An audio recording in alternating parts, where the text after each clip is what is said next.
যদি দেখেন আপনি বিপদগ্রস্ত, আপনার 5 লাখ টাকা দরকার, কিন্তু জমি আপনাকে কেউ, এই টাকা আপনাকে কেউ দিবে না জমি ভোগ করা ছাড়া, যদি এরকম হয় তাহলে আপনি এই চুক্তিটাকে একটু ঘুরায় নেন, চেঞ্জ করে নেন।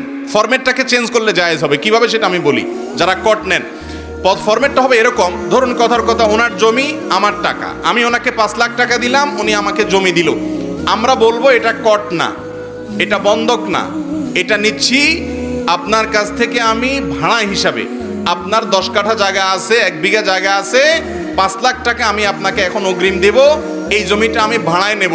প্রতি মাসে এই 1 বিঘা জায়গার ভাড়া আমি 100 টাকা দেব। দুই পক্ষ রাজি হয়ে 2 টাকাও ধরতে পারে, এটা তাদের ব্যাপার। 100 টাকা, 200 টাকা বা 50 টাকা ভাড়া থাকলো প্রতি মাসে, বছরে 1200 টাকা ভাড়া থাকলো। 5 লাখ টাকা যে দিলাম এটা হলো ভাড়ার অগ্রিম, তাহলে এটা হলো জমি ইজারা। ইজারা মানে ভাড়া দেওয়া, ভাড়া দিয়ে টাকা নেওয়া জায়েজ আছে।